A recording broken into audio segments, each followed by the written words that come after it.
What's happening, guys? Happy Friday and welcome to Sleep, Stream, Stash, an all-purpose fantasy show. We're here locked in, ready for week 7 in the NFL.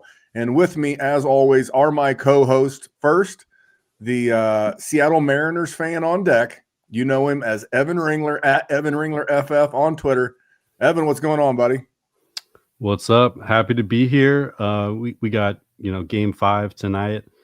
A lot of nerves going on right now, but it's, we're glad to be here. We're glad to be at this point in the season. It's been a long time since my Mariners were still alive at this point in the season. So we're happy.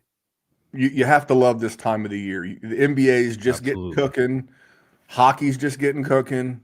You got playoff baseball. We're at the midpoint of the NFL fantasy season, not quite the regular season. And back with us again after a week off is none other than our other co-host, Jonny Tuma at Fantasy Picasso on Twitter X. Jonny, how was the week off, and how's your sports life? Good, man. Spent some time with the family last weekend. About to go to a big work event next week that starts on Sunday, which is just brutal. Because, instead of being able to sit and watch football on my butt for 8 hours, I'm actually going to be, out and about and probably trying to watch Red Zone from my phone. So that's going to be crazy. Brutal. Yeah, I know all about that. You think you have Sunday to watch football because I don't get a lot of them. And this past Sunday, I thought was going to be one of those Sundays, and I'm literally sitting in church. I'm not watching the 9 a.m. game. I'm being a good church goer for whatever that means to you. And my phone starts blowing up. And for the last couple of years, I've had the pleasure of coaching 16, 17-year-old baseball players. And they had a big college showcase. And one of the coaches who was driving down from Michigan, his car broke down. And the other two guys who normally help with this, they were in Florida for an even bigger showcase. They're like, we really could use you to go to this thing and help coach one of these two teams. And I was just like, okay. Didn't get to watch much football this past Sunday, and my wife was not thrilled. But this Sunday, I'm back. The Colts play at 4 p.m. We got that going. I'm looking forward to a big weekend of football. Jonny, what are you looking for this weekend? Because this is, I said, the midway of the fantasy season. If you're in what I consider an above-board fantasy or dynasty league, your playoffs should start week 15. Therefore, your regular season ends week 14. We're at week 7. We're at the halfway point. So what are you looking forward to as we go into this midpoint of the fantasy football season? Yeah, I think you start to delineate what are outlier trends and what's going to be real for the rest of the season, right? And so I think for our teams, that means having a real look in your face. If you've got 1 win or 0 wins after week 7 concludes in Dynasty, it's probably time to start rebuilding, right? And in the opposite scenario, if you've got 5 or 6 wins heading into week 8, you're looking at potentially pushing the chips in, right? So I think that's the macro of kind of what this week means to me. But then on it's just an individual game basis, I'm a Broncos fan. And, one of my friends was like, man, should I be starting Dart over Bo Nix? And I was like, calm down. He's like, well, Bo Nix has really let me down all year, right? And Jackson Dart's going into a crazy defense against the Broncos. They're playing one another. And I think that'll just be an interesting kind of theme to see how it unfolds, because I could see Jackson Dart outscoring Bo Nix. I could see the way he was making those Eagles defenders chase him around and kind of torturing them. It could be a weird week where if Jackson Dart's putting up more than 15 points against this Broncos team, then he's matchup proof rest of season, right? And so just an interesting question I got that made me think about kind of something fun to keep an eye on this weekend. Yeah, I'm a big fan of Jackson Dart, and I think I would, as you sit here and say, I think I would. Bo Nix doesn't have quite the rushing appeal of Jackson Dart. It's going to be brutal for both these guys. When you say Bo Nix or Jackson Dart this week, I'm thinking none of the above. Denver's got one of the best defenses in the league, and they're at home. But we've seen the pass rush in New York disrupt good quarterbacks like Patrick Mahomes. So what's it going to do to Bo Nix, who I think he completed 3 passes in the second half last week against the Jets? The Jets. So at least Jackson Dart, if you have to choose between one of those two guys, at least Jackson Dart's averaging 55 yards rushing a game in his 3 starts. That would be enough to make me lean Jackson Dart. But my takeaway so far, and we'll get Evans and get rolling, is that I'm with you. It is point scoring season. Jerry and I covered a trade on the Dynasty Warzone this week where a QB needy team sent Joe Burrow for Jackson Dart. Yep. Oof. Now you are not getting anywhere near that in March. They're going to be like, no, thank you. But people do weird stuff in Dynasty when it's point scoring season. And those aging veterans, the Saquon Barkleys, the Derrick Henrys, the Christian McCaffreys, the Devontae Adams, those guys are worth so much more now than they will be in 3 months when we get into February. I guess it's not 3 months. It's more like 4 months. But you get my point. All of a sudden, the bottom, what you'll get today is probably 4x what you'll get in 4 months. So if you're not competing, to Johnny's point, you got to have those honest conversations with yourself about your team and start moving off those veterans, especially to contenders battling injuries. And that's my take so far. And then, Evan, what about you? Well, I hate that Joe Burrow for Dart trade. Man, I could never do that. I would understand it a lot more if it was maybe somebody like Dak, like Joe Burrow for Dak. It's an older quarterback. Well, I'll out the guy. Runway.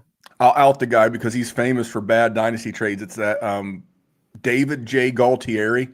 He's the pin tweet on Fantasy Receipts where he sent Puka Nacua, Devon Achane, and something else. I don't remember what the third piece was for a random 26 first. So he gets the cash. So he's notorious. I'm going to give him a bit of a pass because it is quarterback needy. But on this upcoming week's Dynasty Warzone, Jerry and I are going to do our top 10 quarterbacks and wide receivers for Dynasty at this midpoint of the season. And I've not put pen to paper yet, but I'll be curious to see how high Jackson Dart is in my personal Dynasty rankings once I sit down and do them, because you start getting to like 8, 9, it's not super easy. Yeah. No, I agree. And I like Jackson Dart. I guess my pushback specifically on that trade was that I really just viewed Dart as like a mid QB2 going forward this year. He's been a little bit better than that through his first 3 games, which is surprising. Well, I'll ask you the same trivia question I asked Jerry. In his first 3 starts, weeks 4, 5, and 6, over those 3 weeks, he is QB what over that time frame? From 1 to 32, in a fantasy production standpoint, he is QB what? 8? 9. QB 9. So he's playing like a back-end QB 1. Now it's a 3-game sample size, but he has done it against – the Eagles are a good defense. They're banged up right now, so take that for what you will. The Saints – the Saints are more feisty than they would look. So again, it's a small sample. I don't love it either, but that's a great way of illustrating what people will do in point scoring season, because you don't get a sniff of that as soon as the season's over. Yeah, I get it. And you asked Johnny, like, what are you looking for, big picture wise? What I'm interested in is right now there are some guys out there that we have no idea who they are that are going to make a just massive difference during this stretch of our fantasy seasons, specifically rookies or second year players. Every year there's a couple of these guys that go absolutely nuclear in the second half, and we have no idea who they are. I think that's a really fun part of fantasy this time of year. Like, how much waiver cash was spent on Kamani Vidal last week? And you know what? It was worth it. Rightly so. And I remember last year, like I told Jerry the other day, if Kamani Vidal was doing this and it was week 14, 15, 16, and those were the weeks that Omari and Hampton were on the IR, last year people were moving Dynasty seconds for Isaac Garendo because Christian McCaffrey was hurt, Jordan Mason was hurt. He was the guy in the starting offense of a really good team. To Evan's point, people are getting ready to do some crazy stuff. But if you hear us saying this and you're like, man, my team's shot, everybody's hurt, it's week 7, I'm not in it, I need something to keep me going, check out Fast Draft. Pour one out for an incredible best ball season. It was a breakout 2025 for Fast Draft, but now the NFL action has started. That means it's DFS season. That's right. You might think, oh, wow, DFS, I can't win DFS. Oh, but you can on Fast Draft. You just pick any 6 guys, and you put them in a handful of booster spots. There's no salary rubric you have to follow. You're not going up against thousands of killer bots in these tournaments. Oh, no. These are regular people grabbing their 6 favorite plays of the week, and that's all you have to do. And we post the ownership so that you can choose how much chalk you want. There is no drafting. It's called the Quick 6 Super Slam. The Quick 6 Super Slam is the signature DFS contest at Fast Draft. It is changing DFS. We are making DFS great again. So go to fastdraft.app and use your host promo code for a $50 deposit match. And let's go start drafting faster.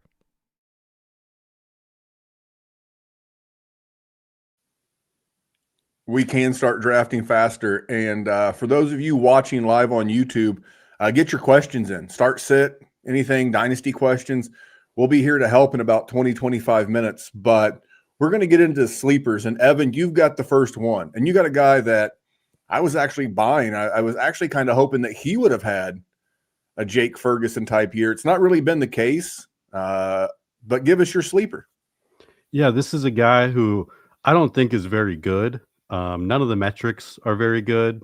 It's really not a fun case to make. It's quite boring, honestly.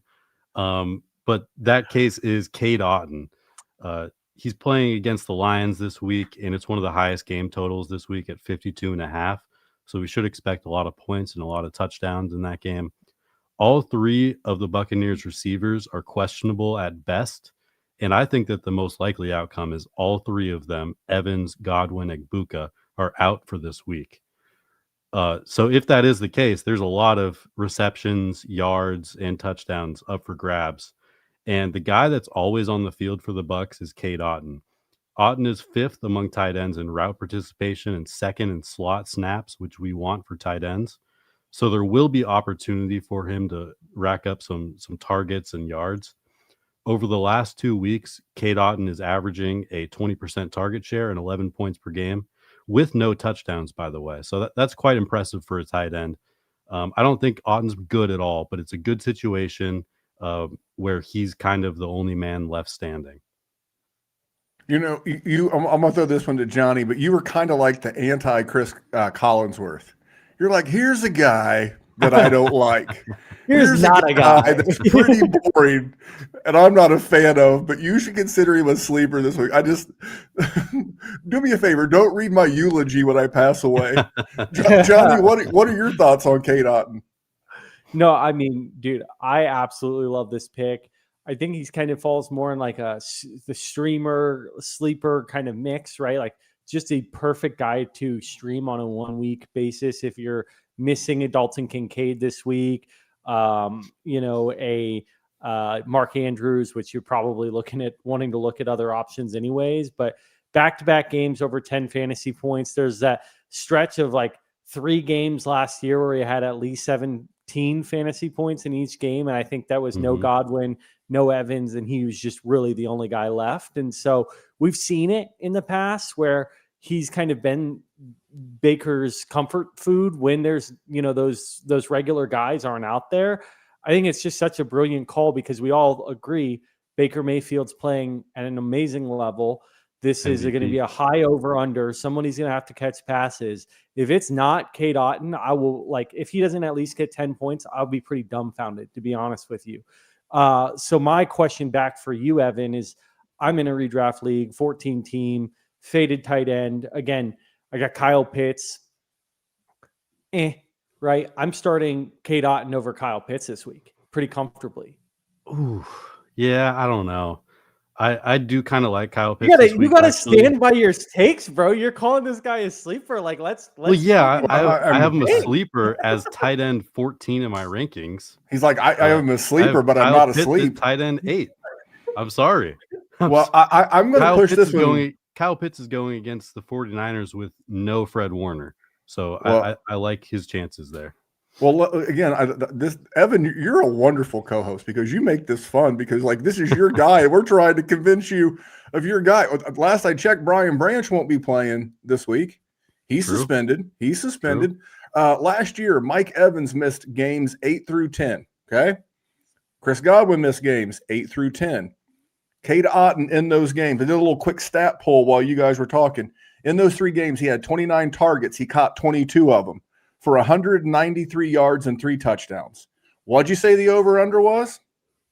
52.5. You can't have too many more good pulls than Cade Otton. I feel weird trying to hammerlock you into your guy, but and I'm looking right now. Detroit looks to be about 12th in points allowed to the tight end position, and now they don't have Brian Branch. Their secondary's banged up. High-scoring game. No Godwin, no Ibuka. So even if Evans is back, he's limited. This is the slam dunk call of them all. So first of all, good job. I hope I talked you into it. Yeah. Let's It's have a okay. little like running bet here. Like I think we should do this every show. Pick like one kind of, no money, just bragging rights on the table. Like you got Kyle Pitts and I'm going Cade Otton. We'll revisit it in a week, see who scores more, and we'll kind Well, of it depends keep a running tab. if Mooney's going to play or not. He's Oh, now you're questionable. like, oh, maybe not, maybe not. Well, Mooney We're can't all be any in. more he can't be any more questionable than Mike Evans. True. Touche. All right, we could keep this up all day. So we need someone to keep running tabs of this. The in show, head-to-head matchups. I'm going to give myself a reason to watch the London game. You got the Jags and the Rams, and there's going to be a lot of Rams talk today. And Jonny and I will go head-to-head with this here in a minute. But I'm going Jordan Whittington, and for me, it's pretty simple. I'm chasing the targets left behind by Puka Nacua. He's already been essentially ruled out because it came out today that Puka will be back after their bye. The Rams play this week, then the bye. Then we can expect Puka back. Puka averages 10 targets a game. And I'm doing that. He's got 54 on the season, played 6 games, but he barely played last week. That's a lot of targets. And the one thing about Whittington that I like is, first of all, Puka's not the most athletic guy in the world, but Puka's an amazing football player. And just stash that little nugget away when it comes Dynasty season. Everybody falls in love with the athlete, but who's the football player? But I think Jordan Whittington is going to be fine. Jacksonville plays a crazy amount of zone. And you got Devontae Adams out there beating the man coverage, but then you need someone to beat the zone coverage without Puka. For me, it's Jordan Whittington. The Jaguars play zone 80% of the time. So he's going to be the zone buster. I think Johnny's guy could be we might have like a 3-way battle of tight ends here in a minute, but I'm going Whittington. And what's funny is that Puka, he stole Cooper Kupp's job. And what was Cooper Kupp's injury of choice? Not that I think he actually chose this, but it was ankles. And what's Puka have? Is there something about that role in ankles? I don't know, but I'm going Jordan Whittington. You don't normally chase wide receiver handcuffs, but in this case, I think you can. Jonny, what do you think about Whittington? Yeah, I think I want to bury the lead a little bit here because go ahead. It's a transition. Okay. Oh, okay. So we'll kind of get into my streamer then. I like that. Okay. So I knee jerk went with Whittington as well. Like this is the guy to target with Puka going down, replace the wide receiver with the wide receiver. I think they have somewhat similar archetypes too. Like Whittington's a kind of tough, hard-nosed football player, not afraid to run block. Really like Whittington. Definitely would say stash him on any dynasty league you can, just for long-term, because when Puka went down last week, Whittington led all Rams position players in snaps. So if Puka or Adams go down, Adams is 32 now. Puka's been a bit injury prone throughout his career. you're looking at Whittington being a twisted ankle away from stepping into 90% snap share in a passing offense where Matt Stafford fell in passing yards, right? So we want a piece of this offense. He's a great stash. The thing that made me kind of pivot from him to my stream of the week, Tyler Higbee, was just I'll show some love to my guy Pete Nova from Player Profiler. Just kind of convincing, right? I was listening to one of his live streams. He's like, I don't think it's going to be Whittington. I think it's going to be Tyler Higbee, right? And I think we've just seen in the past Stafford really hone in on a few select targets and hyper target them. And it's one of those things where it's like everybody wants it to be Whittington. We've been waiting for it to be Whittington, but sometimes you've got to trust like what your head's telling you and not your heart. Like my heart's telling me Whittington, but then Higbee last week, four targets, a touchdown. And then you look at how he was used at the end of 2024, coming off an ACL tear. He had like more than 10 or 15 fantasy points in each of the playoff games they played. He only played like 20% of those snaps in one of the games, but he was getting targeted like every single play while he was out there. So I've seen it in the past where Stafford has locked in on Higbee. And this is one of those things where I think I could go like back and forth with Evan a little bit and be like, I think for Higbee being an older guy, he's got a little bit of wiggle. He's got a little bit of juice. Juice?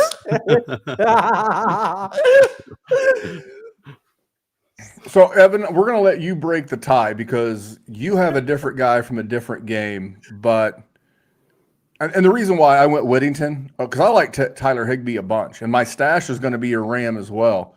But for me, it was just about the matchup. The Jaguars are the 8th best fantasy matchup for the wide receiver. And based on the style of play, I just think it's going to be a good game. But I think this will be a sneaky higher scoring game than people realize. I think Jacksonville's offense is better than people realize. The Rams' offense has been good all season. I like this one to be a shootout. But Evan, break the tie. Or do you like both? You can be a politician here. I think this one is super hard to figure out. I wouldn't be shocked if you told me that Devontae Adams just got 24 targets in this game, or if Whittington got 12 or Higbee got 12. I could really see it going a bunch of different ways, but I would rather play Jordan Whittington. He was pretty efficient on a per route basis in 2024 as a rookie. And yeah, he'd been on the field a ton as well when Puka left last week. So yeah, I prefer that play. And Higbee's just burned me too many times when I've trusted him. All right. Well, Johnny's already hit the first streamer. I wanted you to say that Higbee didn't have juice. Higbee does not have juice. I was going to say I Are wanted him to say Higbee didn't. Well, because when you said that about Rico, we saw how that unfolded. So Evan just said Higbee doesn't have juice. 230 scrimmage yards this weekend for Tyler Higbee. You can lock it in, folks. You lock it in. Lock it in. Yeah, I like. You don't need juice against the Dolphins. Well, that is true. You don't even need an offensive line. Look at LA last week. We have more Rams to talk about. We have Rams with juice, but before we do that, we're going to get to Evan. He has streamer number 2, but I will say this. We're seeing the questions start to flow in. We're going to get to those here in about 10 minutes. So if you have questions, go to YouTube, get in the chat. We'll get to some questions here in the back 30. But Evan, streamer numero deuce. My streamer this week is Chris Moore, who a lot of people might not even have heard of, but he's currently the Commanders' wide receiver 2 and might even be the wide receiver 1 this week. They're playing the Cowboys, so we want to fire up any and all Commanders that we have this week. McLaurin has already been ruled out, and Deebo Samuel is highly questionable. There's a good chance that he misses this game. I could go with Luke McCaffrey or Jalen Lane here, but I'm going with Chris Moore because he's been acting as the wide receiver 2 when Terry McLaurin's been out in terms of route share, and he also has led the league in targets and air yards last week. Moore is also way cheaper than the other Commanders receivers on DraftKings. He's only $3,000, which is basically the minimum. And you're getting potentially the wide receiver 1 on a pretty good offense against the Dallas Cowboys. So I think this is like damn near a chalk play. This is a grizzled veteran, Chris Moore, 32 years old. He has been in the league, grizzled. He is a grizzled veteran here in 2025. But you know what? It's all about volume. And Dallas is the number one. And this is always amazing to me because unless they play Thursday night, even after another team has already played Thursday night football, doesn't matter. Pittsburgh didn't leapfrog Dallas in the best fantasy matchup for wide receivers. Even after last night, it's still Dallas. That's how bad this Dallas secondary is. I think this is a good call. He's a veteran. And what do young quarterbacks need? No Terry McLaurin, who was the trusted veteran. It's Chris Moore, trusted veteran. Debo banged up, and I can get behind this 100%. Anything on Chris Moore, Johnny? No, I like it. This is a guy who I have heard of, right? Like, he's been around, to your point, and he's been around because he'll like pop up every once in a while with a 20-point game, right? Like that's kind of his pin chant throughout his career. Consistency hasn't been, but I still love the call, especially against this defense. And you know, if you got any questions on it, like just go watch the touchdown catch he had last week. I thought it was amazing. Yeah. Like he went up back corner of the end zone, pulled it down. You're like, who the hell is that? You're like, oh, that's that guy who's been floating around in the NFL for 9 years. Like, no wonder he's still on a team, right? So he's better than maybe the stats and you know, his lack of crazy production throughout his career would lead you to believe. But yeah, I think he's a solid player. Made a great play last week, and I think he'll build some trust with Daniels from that. And to your point, probably be pretty involved this week without those two top guys. So I love the call, man. And even if Debo's healthy, I don't think that changes much. It's a different role, right? So yeah, and I'll say that's a free square. That's a free square against literally the worst defense, the worst in terms of like performance, the best in terms of matchup. Yeah, if you're playing DFS, you should definitely have some Chris Moore lineups, but you should also sneak in some Luke McCaffrey or Jalen Lane lineups too. One of these guys is going to get there. I can guarantee you that. I could say at least two of the three are going to get there. Yeah, I think that's a great take too. All right, well, we have two more guys to cover. These are our stashes. And Johnny, I love yours.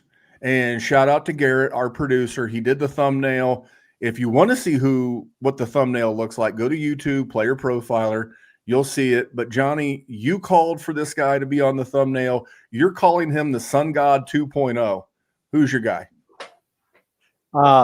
So it's Luther Burden, and you know, usually we reserve the stash is a little bit more for a dynasty focus, but a guy with this type of, you know, second round draft in an offense that's moving the ball, and he's only rostered in 10% of redraft leagues. Like, I think he's worth a stash going into the back half of the year.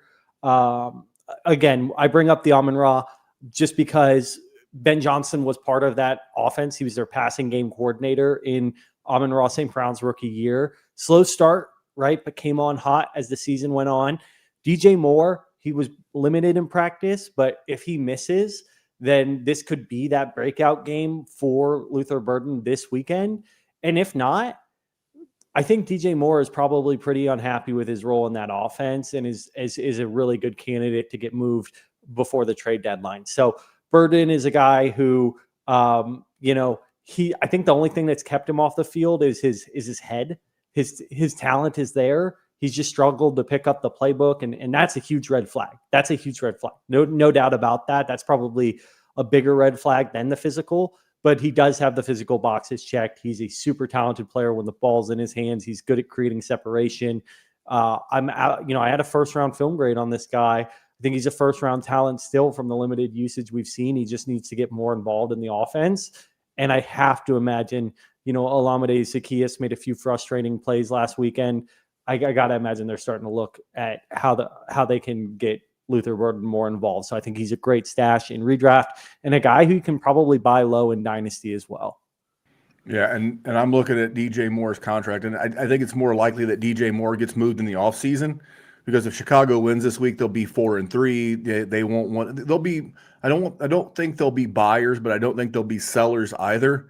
But I think one way or the other, I think in 2026, DJ Moore will be plying his trade somewhere else. Doesn't mean he couldn't get moved at the deadline. You can get creative with cap numbers when you have a rookie.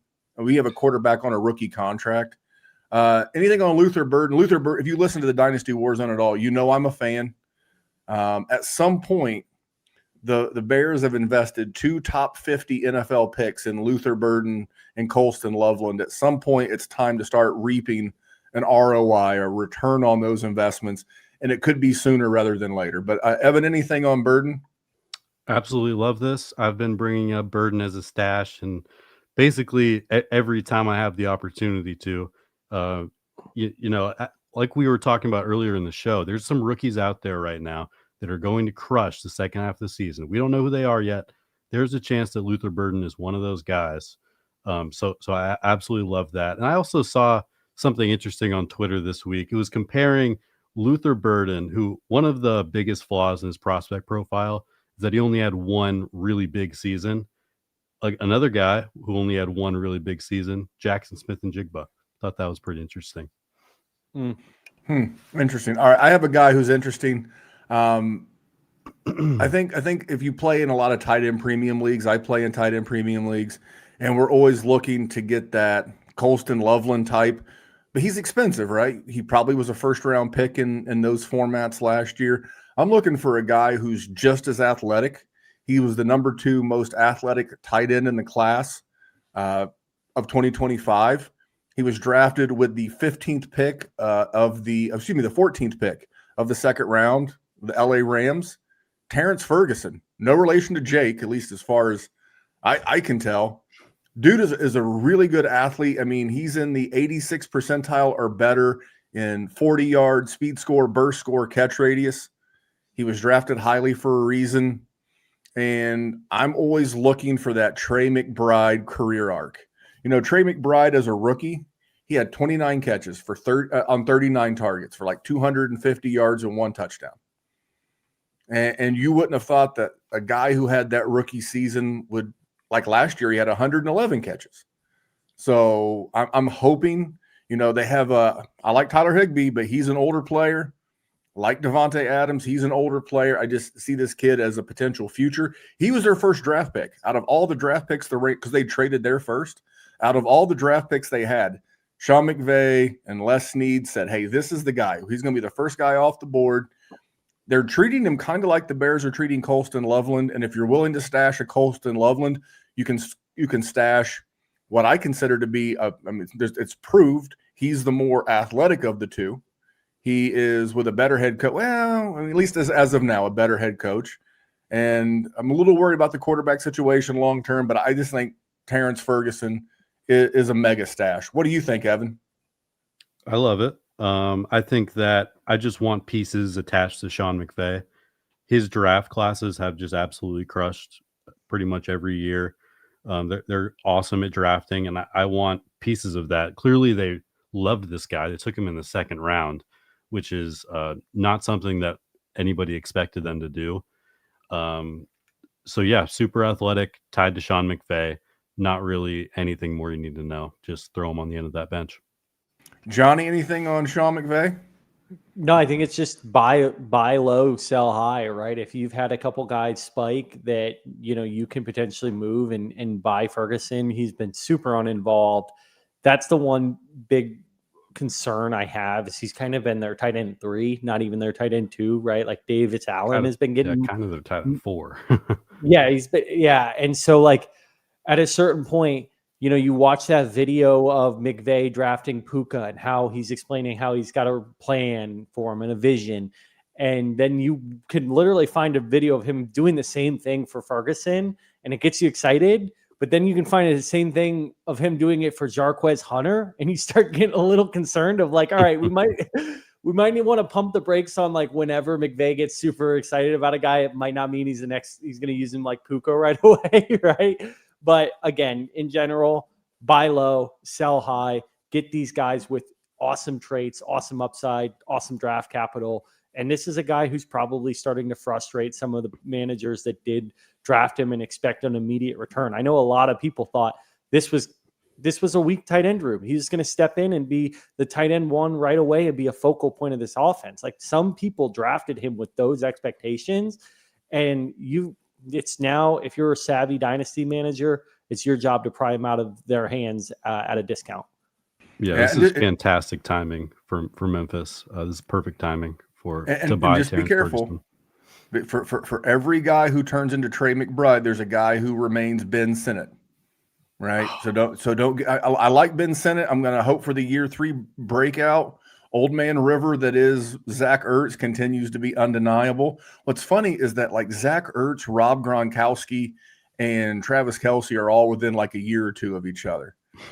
And Gronk has been in the booth for a couple of years. Well, listen, let's get to our final commercial break, and then we'll come back and start hammering out these YouTube chats. Going to lay it out for Flex 6 Frenzy.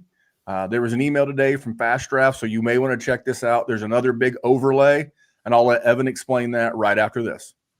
I know your sad draft season is over, but just because the NFL season starts doesn't mean the drafting stops, because Fast Draft has the Flex 6 Frenzy. You're drafting 6 guys for the Sunday slate against 9 other competitors. It's fast, it's furious, it's fun, and as with everything on Fast Draft, there are no salaries. Woo!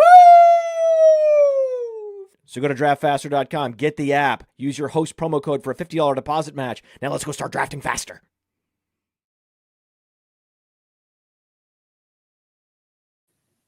How do you not love the Podfather? Best, and he does that in one take. It is tremendous. All right, we got questions. I'm gonna go to Donovan. And it's not really a question; it's a statement. But you know what? He's in the chat, so we're gonna chat it up. Donovan says, I like playing A.O. Manor this week. What are your thoughts, Johnny? A.O. Manor, Calvin Ridley already listed as out. You guys know where I stand. All Titans remain on probation until going forward, until we get some good news going forward. Yeah, I mean, you can like it till you're blue in the face, right? Like, I just don't love it.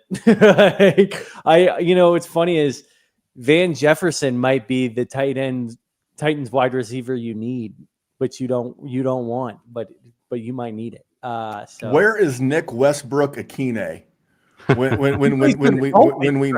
we need him? Yeah, he's getting like a 5% target rate on the Dolphins. That's what I'm saying.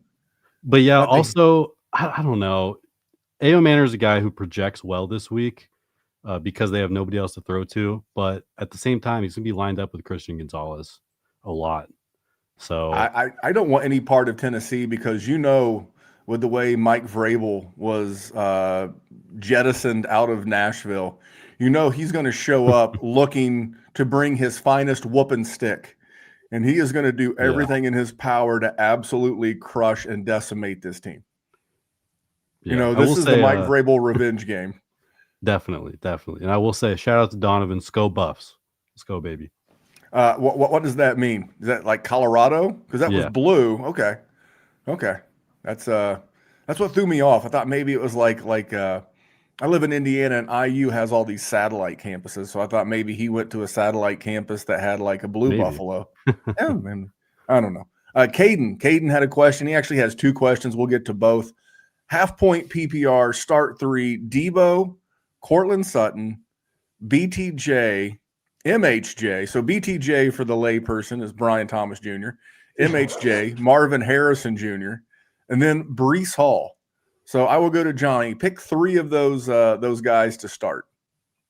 Sutton, BTJ, Breece Hall. I think Marvin Harrison Jr. is in concussion protocol, and when he gets his melon bopped, it's a multi-week thing usually with him. You see some of these guys really trying to get through. I mean, again, I don't know how concussion protocol works, but I know that when he's had one in the past, it was like a 2 or 3 week thing for him. He hit his head pretty hard. I'd expect him to be out this week. Breece Hall, Sutton, and BTJ are the next kind of clear 3 for me. Debo, questionable, right? Half PPR kind of skews it towards the guys who have that touchdown upside for me, and that's Breece Hall, Brian Thomas Jr. and Cortland Sutton. So it's pretty easy for me, in my opinion. I think Debo is my number 1 start out of these guys. Oh, really? When he's playing the Cowboys. So if he's active, if he's healthy, you have to play him. Yeah. But yeah, I don't know if he's going to play. So if Debo doesn't play, then I totally agree with what Jonny said. As far as whether Marvin Harrison Jr. will play, he needs to log a full practice today. Otherwise, he will definitely be inactive. So keep an eye on that. I wouldn't touch Marvin Harrison Jr. if he was perfectly healthy. You know, Kind of where I'm at. you know, I just think if his name was like Jordan Whittington, we would not be as high on Marvin Harrison Jr. as we are now. It's something about his father. It's something about the Ohio State University. It's something about the draft capital. If we just took like you do like that. Remember the blind taste test where they would give you like 3 or 4 drinks and you would have to guess which one's which or which one you liked better. If we were to blind resume Marvin Harrison Jr., no one's picking that dude. Nobody. I'm going with Breece Hall. I like the running back. I mean, he's averaging 12 PPR points a game and has yet to get in the end zone. So he's been in double-digit PPR points. Now that's full point. No Garrett PPR. Wilson too. No Garrett Wilson. Maybe there was a sleeper there, but yeah, Breece Hall going to be heavily involved. BTJ had his best game of the season, although he did alligator it over the middle on a couple of balls. I was like, dude, can we not? Always. Can we not? And then yeah, I will go with Sutton as well. I will say if Debo's healthy and clear, I'm happy with the pivot. But we're all on board with Breece. We're all on board with BTJ. And I will say this about the Rams defense. If there's one place to attack the Rams defense, it's the secondary. And he also wanted to ask Love or Nix. I am not playing Bo Nix against that Giants front no matter what. They made Patrick Mahomes, who is the current QB1 in all of fantasy. I can pull it up real quick. It may have been his worst statistical fantasy game of the season, and that's Bo Nix. No, thank you. I will go Jordan Love. It's pretty easy for me. Evan, I see you nodding your head. Yeah, totally agree. I'm just kind of staying away from Bo Nix at this point. He's burned me too many times already this season. I just don't trust him, and that Giants D line is very scary. So give me Jordan Love against a pretty weak defense, and I'm not the biggest Jordan Love guy, but it's a solid matchup. Yeah, but Bo Nix is the QB 14 on the season. He's got a solid average. He's average. I just don't love the matchup. And I was correct. Patrick Mahomes has been above 23 points in every game of the season except for the game against the Giants, where he had 14. So the Giants literally cut 40% of Patrick Mahomes' production in the game they played them. No, thank you. No Bo Nix here. Jonny, can you confirm real quick? Yeah, super simple. Jordan Love, better matchup in my opinion. That Giants D line brings the rush, and yeah, to your point, 11 points for Patrick Mahomes against the Giants, and he's been absolutely cleaning house with everybody. Giants are doing some cool things in terms of turning that organization around. So yeah, easily Love for me this week. All right, and I want to get this guy's question on here because he or she, because it's G-Hop, I have no idea what gender that is. But G-Hop here every Friday, always asking questions, so we appreciate your support on YouTube. Pick 2, redraft, thank you for the delineation. Flex PPR, Michael Carter, RJ Harvey, Luther Burden. Jonny, right back to you, buddy. Who are you taking of these 3? This sucks, right? If you have to start 2 of these guys, it sucks. But like, I'm probably leaning away from Michael Carter. That Green Bay matchup is just brutal. We don't even know if he's the number one. He's not the number 1 guy. It's a timeshare and it's gross, right? And it's 2 guys who don't have a lot of juice. So lean away Michael Carter kind of de facto makes me go RJ Harvey and Luther Burden. I mean, I saw you kind of raise an eye up when I said neither of them have any juice. Like, I don't know. Are they going to run for 230 yards? No, but I will just say with Harvey, really disappointing, right, in terms of what we drafted him versus what he's actually done. When we talk about that Giants D-line causing a lot of pressure and not a lot of time to get those throws off, that opens the ball or opens the offense up to do some more quick passes. And Harvey is being utilized a lot out of the backfield as a receiving threat. I think you could see some more of that this week. And if Luther Burden, if DJ Moore does miss, that's a no-brainer, right? And either way, I probably want to just swing for the upside with guys who are more talented with RJ Harvey and Luther Burden than a guy like Michael Carter, who's, been a practice squad guy really the past few years. Yeah. I agree with Jonny here. I think Michael Carter is another guy who projects fairly well because he's going to get half of the touches roughly, maybe 55% at best. But it is against a really tough run defense. Just trust Johnny's analysis here. I think the running back checkdowns will be there for Bo Nix against that Giants D-line. 12% target share over the last 2 weeks for RJ Harvey. Did a quick bit of research. The Giants have given up 27 catches to the running back position on the season. They're the 22 or the 22nd best against the running back in terms of defense. So that would make him the 10th, 11th best matchup for the running back position. He's going to be involved in the passing game. He's averaging 3.5 targets a game, and you never know if he can break one at some point. I think kind of like to a lesser degree of Travion Henderson. As the season gets longer and longer, the more RJ Harvey and Henderson will be involved. So that could be this week. Jonathan Santiago, pick one. Diggs, Wandale, Jameis. Evan? This is pretty easily Stephon Diggs for me. I know he dudded out last week, but the efficiency metrics, the usage metrics are all really good. So I'm just going to rely on that. Jonny? Yeah, I'll go Diggs as well. The only thing that gives me a bit of pause is just that Bucs game we already talked about being a shootout, right? And really high over/under. Yeah. So I think it's a little more of a tough decision for me between those two. But I still, to your point, there's so many underlying things to like with Stephon Diggs, kind of showing us that he is the receiver that was just a fantasy powerhouse, So I think we'll continue to see good games from Diggs the rest of the season. I'm starting him in a league where I need the win real bad. So, if I had Jameson, I'd probably still keep him on the bench, especially in full PPR.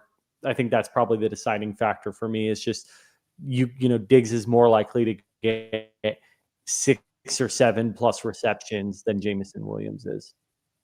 I will agree wholeheartedly that it's not Jameson. I have no interest. There's a clear pecking order in Detroit, and it's the Sun God, it's Laporta, it's Gibbs, .. Jameson gets whatever is left over. I wouldn't mind if you have concerns about Diggs' health playing Wandale Robinson. Wide receiver 23 on the season. He's a wide receiver 2 in terms of fantasy scoring. He's averaging 6 targets a game, almost 7 a game since Jackson Dart's taken over. I'm not going to get overwhelmed by the touchdown, but he will be involved. I don't think he draws shadow coverage from Patrick Surtain. So I could see where he gets in the mix. This also could be a sneaky Theo Johnson game on the side, but I would say if you're concerned about Diggs' health or the dud last week, you're not going to get hurt going with either Diggs or Wandale. Definitely not Jameis, and we'll move on from that. All right, this guy's the boss over at Player Profiler. You guys all know him. Says we're cooking. Thank you, sir. We appreciate that. Jeffrey, hey y'all, I actually have a start sit 2-parter. Dowdle or Vidal. So Rico Dowdle or Kamani Vidal, and the Browns D or the Seattle D this week. So Jonny, back to you, sir. You take both, and then we'll just go around the horn. Vidal for me, just because we have more clarity that he's going to see a big workload. And I like that offense a lot. And I want the starting running back in that Chargers offense. Yeah, they're still a pass first team, but they're moving the ball and they're still running it. So I love Rico Dowdle. Brought him to the show a few weeks ago, right before the pop off. That's my guy. Juice. If he never does another thing, that will be my guy. 10 years from now, I won't forget this 2-week stretch from him. But yeah, I got to go Vidal. we got to look forward, not backward, right? And then I'm also going to go with the Cleveland defense against Miami because that weather, there's going to be 50-mile-per-hour wind gusts in that game. It's going to be a weird game. Tua, like I could see Tua like falling over, trying to throw a pass or something, or just a pass getting eaten by the wind, like passes it and it goes backwards and it's a fumble. Like just some funny, Tua is a funny guy and some funny stuff could happen in that weather. He's not built for it. And fire up Cleveland, probably one of my top defensive streaming options of the week when I just actually talk through it. What about you, Ev? Same? Yep, exact same. For Vidal, we know that he's going to get, or we think we know that he'll get a 65 to 75% opportunity share, while Dowdle will be kind of lucky to get 50%. Honestly, with Hubbard back in the mix, the Chuba Hubbard contract is real. They're going to it's going to be a 50-50 split probably. And then I also agree. On the Browns defense, I would have them as my number one defense of the week. I think before I saw that weather report, I had them as my fourth defense on the week. But 50-mile-an-hour winds, they're moving up to first. Yeah, I know it would be very, very, very, very difficult to get away from HN this week, but I could see that being the apple of that Cleveland defense. Yeah, you want no part of Miami this week. The weather's going to be brutal. Yeah. You have the guy who's like from Hawaii by way of Alabama, lives in Miami, and he's going to Cleveland. I wouldn't want to go to Cleveland if the weather was great, much less 50-mile-an-hour winds to play football games against Myles Garrett. No, thank you. I will a hard pass. And then for me, it's pretty simple. I know Chuba said he was going to play this week. If for some reason Chuba was to be inactive, it's Dowdle. And if Chuba is active, it's Vidal. It's really that simple. And the Panthers play the 1:00 window. You'll know very quickly. And just use that as your barometer, Jeffrey, is if Chuba's in there. To Johnny's point, the contract is real. I want to throw you a dynasty nugget real quick on Rico. Rico is only like 25 years old, and he will be a free agent at the end of this season. Use this Chuba Hubbard news coming back, and in a couple of weeks when he's not scoring 33 points a game and the value comes down in Dynasty, go get him. He will sign with a team next year, and I think it'll be a better situation for him because now he's shown it multiple years on multiple teams, and he'll be a guy in about a month. Like we get into November, as long as Chuba stays healthy, you'll be able to scoop him up or get him as a throw-in in Dynasty, and you're going to love it. And, with Seattle, I love Seattle's defense, but it's not like C.J. Stroud can't have a resurgent game. 10 p.m. in Seattle, that's a brutal matchup in itself. But, Cleveland all day. So Caden's back. He has a quick one, and it's a good question. I'll go first on this one. Wan'Dale Robinson or Burden rest of season? It's Wan'Dale simply. He is the target monster. Like if this was my favorite bar trivia question last year, name a top 10 wide receiver in targets last year.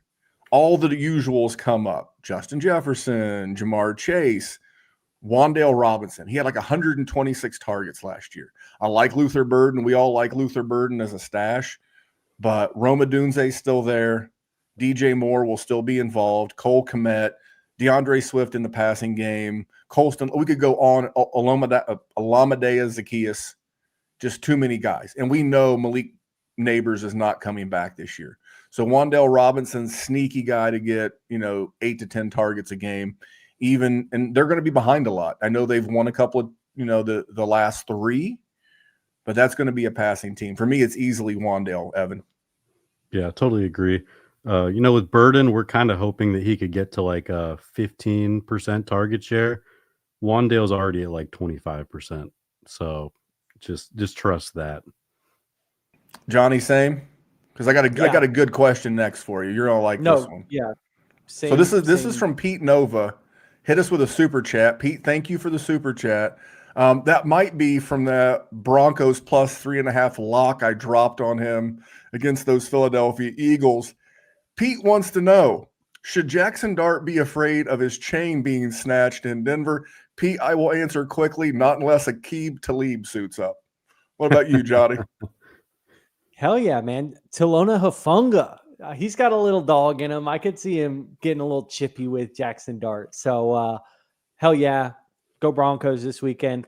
We're gonna win this weekend. I've been a little trepid with my Broncos love, but that was an ugly game against the Jets last week, but we're still pulling out wins. We're finding a way to win, and I think we're gonna get under Dart's skin. And yeah, man, that guy should probably take his chain off before the game starts. That's all I'm saying. He'll just send his minion. He'll send out Cam Scatabo over there, back flipping, ripping his shirt off like Hulk Hogan. Evan, anything on the chain? Yeah, he should definitely take off the chain before the game. I'm expecting 8 sacks, 10 sacks, 12 Nah, dude, he'll sacks? run. He'll run. No, he's not gonna pull a Caleb Williams and stay back there. All right, we're gonna Pete. Thank you for always popping by. This is an easy one. Fighting solves everything. It depends on the thing. Goes into his team, but the nuts and bolts of the question is he was offered Bowers for Rico, but he's got Tyler Warren. If this is Dynasty, I'm doing it. But this has to be redraft. There's no way. It's got to be redraft. I mean, here's the thing: you got Warren, but you got to go Bowers because you can then flex one of those two guys, and you're taking a chess piece off the board. Yeah. Pretty simple. It's pretty simple. I used to call him the Kelsey Buster when Travis Kelce was like the man. You don't have to worry about playing Brock Bowers in the playoffs because you'll have him in your flex spot. And Brock Bowers or Tyler Warren are some of those rare tight ends that that you could play in a flex spot, especially if it's tight end premium. Anything to add? We got 2 more questions I want to get to. I think you got to take that trade right now, brother. Yeah. You got to go in there and accept that thing really right now before that league manager wakes up or the drugs wear off or whatever. And when you do that, you can start looking at shopping Bowers or shopping Warren because, it's great to have 2 tight ends and they could be at your flex, but you could. I'm just saying, I'm always looking at it like, okay, one good deal sometimes opens the door up for more, right? So take that value from Bowers and then go see if you can turn it into getting your hands on like a Justin Jefferson with one of those tight ends as a throw-in or something like that. So that's just where my mind goes. Yeah, absolutely. Evan, anything? And he doesn't need Rico Dowdle on this team. It's absolutely loaded. He's got CMC and JT. Just get Bowers, and then in 3 weeks' time, Bowers is probably going to be smashing again once he's had some extended rest. And then at that point, you look to trade one of those 2 tight ends. All right, we're going to put this in the turbo mode. Lamb Baldwin 900. Should I trade Adams and Dowdle for Saquon and Pittman? Definitely in fantasy. That's easy. But even in season, I'm going to assume it's redraft. Here's the thing: Saquon's schedule in the fantasy playoffs, weeks 14, 15, 16. There is no team from a rush defense perspective in the top half of the league. Every one of those teams is currently ranked 16th or worse against the running back. It's going to be cold weather. He's home to the Bears, at the Chargers, home to the Raiders, at the Commanders. You're looking at 3 East Coast games. What's December football look like? It looks like running the ball and playing defense. That'll be Saquon's time to shine. We think Rico will be back in a split with Chuba. So for me, I will take the Barkley side. Yeah, I think the value feels like a great buy low for Barkley, right? Sorry, Evan. No, you're good. You're good. Go ahead. I was just gonna say, it feels like a great buy low for Barkley. Dowdle's kind of you're selling high, right? And Pittman is been a pleasant surprise all year. I think he'll be consistently involved in that offense. So yeah, I actually like that other side. Mm-hmm. Yeah, all right. I think the value is on the Saquon side, but I am a little bit worried about the yards before contact is really bad in Philly right now. But I think you have to take the Saquon side and just hope that Puka gets back on the field. Otherwise, Adams could really burn you. All right. Easy for me to say. Arturo Flores. What do I do with Gibbs? The only offer I got is Hurts and Gibbs for Allen, Josh Allen, and Justin Jefferson. Josh Allen's a better NFL quarterback from a fantasy standpoint. They're basically the same dude. They're a 20-plus point a game quarterback, but I can find good wide receiver production. I'm keeping Jahmyr Gibbs. To me, he's my RB1, and I know I have no problem with people who want to put Bijan there. I'm totally cool with that. I just like Gibbs' game a little bit better. I think Bijan doesn't play as well away from Atlanta as he does in Atlanta, and I think Gibbs is a super stud. So I'm keeping Gibbs, but that's me, Evan. Unless it's Dynasty. If it was Dynasty, then I like the Josh Allen side. I have no problem with that. Yeah, you don't got to do anything. Like, I think the question, what do I do with him? It's assuming that like he's broken and he needs fixed. Just write it out. It's been a bad week or two. He's Jahmyr Gibbs. He's gonna be fine. All right, and then last question of the show, Mondo in. Pick one for the flex: Quentin Johnston, Worthy, or Odunze. Better start at running back: Woody Marks, Michael Carter, or Ramondre. So let's just divide this up. I'm going to give one to each one of you fine gentlemen. Evan, you take the wide receivers. Do you want Quentin, Worthy, or Odunze? I'm starting Odunze. He's just been so awesome this year. I can't sit him on the bench. That would really hurt my soul. Worthy just got Rashee Rice back. Huge target competition. Quentin Johnston's coming off of injury. Mm-hmm. Rome Odunze is the wide receiver one in Chicago. Johnny, you have the running backs. You want? I'm going to assume not Michael Carter, but Woody Marks, Michael Carter, or Ramondre Stevenson. Yeah, I'll go with Ramondre. This is they're going up against Tennessee. We've talked about this being a game where I think this is going to be ugly. Like for Tennessee, Vrabel's got a chip on his shoulder, and Henderson hasn't been very involved. Gibson's gone down. The work's really just been funneled more to Ramondre. I think he's going to have a huge week. He's a borderline must start for me. All right, super rapid fire. You just answer the question, no context. Evan, SSG, Lamb and Rico for Brian, Thomas Jr., Tet McMillan, and Fannin. Pick a side. Dynasty or redraft? I would just yes. Yes. God damn it. Let's assume redraft Lamb and Rice. Lamb and Rico. It's Rico. That's Rico. the thing. Okay. Then BTJ. I go to regardless of format, you got to go. Lamb and rice, I'm pretty hungry, so I'd go with that side. That's delicious. Well, we having like Mediterranean. All right, Johnny, real quick, pick three. Alex Flores, Ferguson, DJ Moore, Fannin, J-Mo. Ferguson, Fannin, J-Mo. Just because I think the DJ Moore stuff, he's dinged up. He hasn't been very involved in the offense when he's been out there. So testicular torsion. I could also see the Bears getting up and not really pushing his participation if he is truly banged up, because they are playing the Saints at home. All right. Yeah, we didn't talk about that. What the testicular torsion? I mean, that's the rumor, at least. I mean, I hear torsion. So someone grabbed his. Anyway, Jerome wants to know Mason Taylor or George Kittle coming off of IR.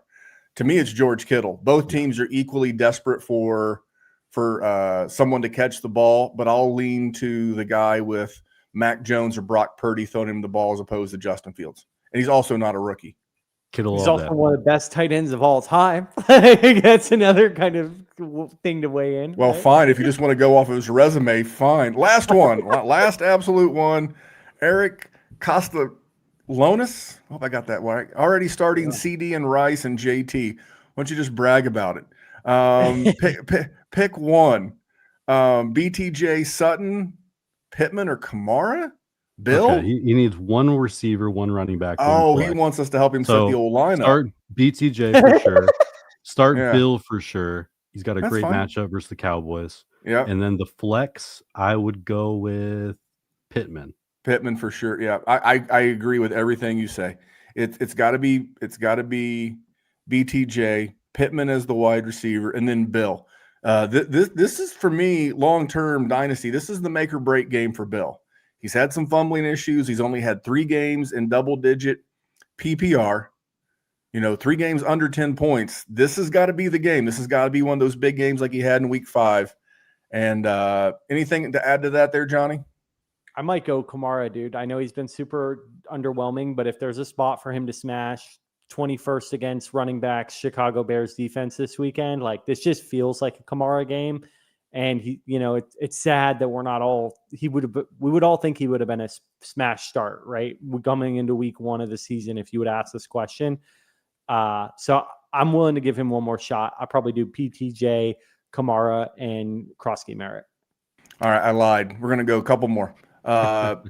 Start Rico Dowdle, Kamara, or Mason. Give me Kamara. I like Mason. Really good. It's a good Jordan, I'm sorry. I saw Mason and thought Taylor. Yeah, for me, it's Jordan Mason. Yeah. The Eagles' run defense has not been what it was last year. Yeah, for me, this is Jordan Mason, and I don't think it's relatively. I love Kamara. He's the only guy here getting a real work. Guaranteed to get it all. Yeah. All right. And then last one, because he's a Marine, and he said, help a Marine out. Hoorah. Should I drop Luther Burden to make room for Jalen Coker? I'm a huge Coke head, but I prefer Burden. Johnny, anything? Yeah, I love Coke. I absolutely love it. But you got to hang on to Burden. But we just talked about like just the profile and the upside there.